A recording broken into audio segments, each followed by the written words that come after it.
Hi, I'm Stuart. Welcome to my channel, or welcome back if you've watched a previous video.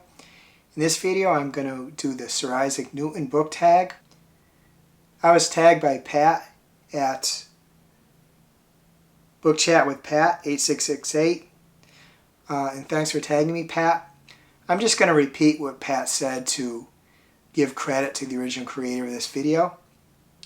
This is an original tag, the Sir Isaac Newton tag, created by Reading Ideas .-uz 9xk. These are the prompts. And all this information, including the Pat and the originator of the tag and the prompts, will be in the description of the video. The first prompt is adopted or sent away or abandoned. A book with a character that is adopted, sent away, or abandoned. In the Poison Heart by Kalynn Bayron, which I read recently, Rhesus is adopted. I believe her mother died during childbirth. In Sunny's Song Will Never Be Famous by Suzanne Park, Sunny is sent from Los Angeles to a digital detox camp for Iowa for the summer. And in The Maid by Nita Prose, Molly, who is the maid, is abandoned by her mother and raised by her grandmother. The second prompt is Use or Measurement of Time, a book where time is a crucial element. Time is an important element in One Italian Summer by Rebecca Searle. There was one aspect of the use of time in this book that I disagree with, but I can't say because it would be a spoiler. The third prompt is Test of Strength, a book where the character has to pass a test of strength. I struggled with this one. My entry is one that I'm not 100% certain about, but I know it's basically true. In Something Wicked, This Way Comes by Ray Bradbury, one of the boys is holding onto a balloon, not like a little party balloon, but a balloon that carries people. I think he succeeded in preventing the balloon from carrying anyone away, himself or his best friend.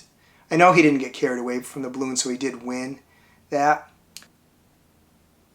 The fourth prompt is Character with a Dark Side or a Temper.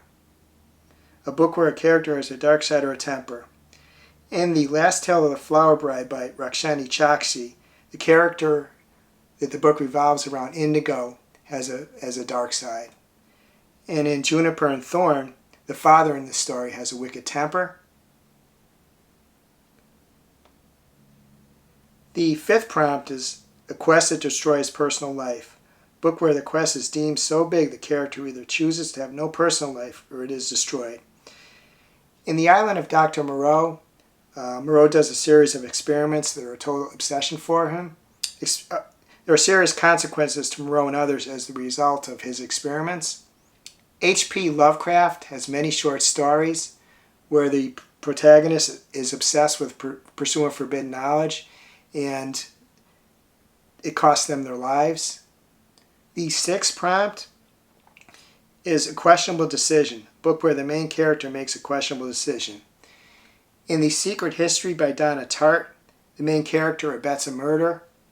This isn't a spoiler. You learn about the murder and his awareness of it very early in the book. The seventh prompt is Scale Change, a book with an object or a place that goes through a scale change. I really struggled with this one a lot, and it kind of disturbed me because I read a lot of fantasy books and some science fiction books. In those books you frequently have what appears to be a small room, and a person enters the room and it's actually a vast area inside of it.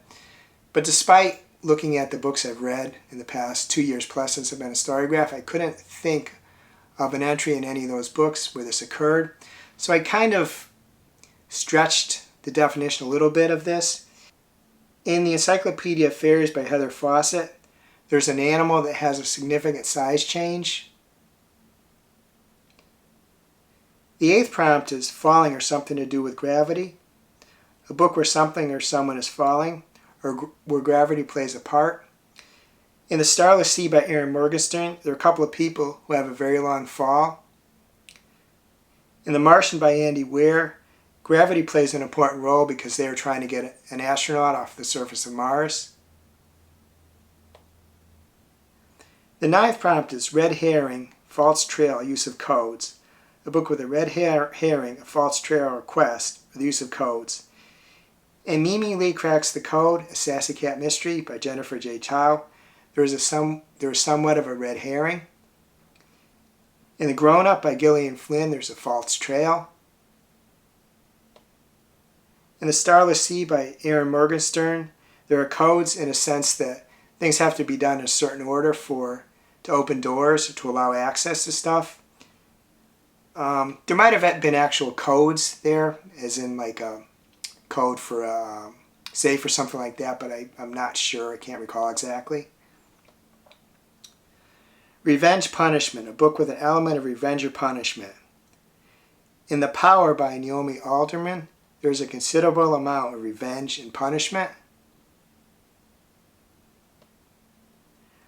The 11th prompt is Rise and Fall, a book with a rise in status followed by a catastrophic fall. In The Honeys by Ryan LaSala, there's a group of powerful people who had a significant fall as the book went on. The 12th prompt is a genius. Which writer to you is a genius, or a book with a character that is a genius? Earlier this year I read The Biggest Number in the World, A Journey to the Edge of Mathematics by Inigo Banerjee and David Darling. Banerjee was a math prodigy, so I think he probably is a genius. Some of the Greek intellectuals I read about in Children of Athena by Charles Freeman were probably geniuses. I'm hesitant to call a writer a genius, even if they have great works. A lot of people consider Shakespeare or Dickens or others of their ilk geniuses, but I don't feel comfortable calling them that. They may well be. I'm just not sure you demonstrate that in fiction books. In I Kissed Shara Wheeler, the two main characters, Chloe and Shara, are in a battle to be the class valedictorian. It doesn't mean they're geniuses, but it means that they're really smart. In The Island of Dr. Moreau is a genius. You couldn't do the experiments he did without being a genius. The way he uses that genius isn't necessarily admirable, but he would have to be a genius. In The Time Machine by H.G. Wells, the main character is a genius. Can't remember his name. If they provided the name, they probably did. But he built a time machine. You'd have to be a genius to build a time machine. The 13th prompt is tag some others.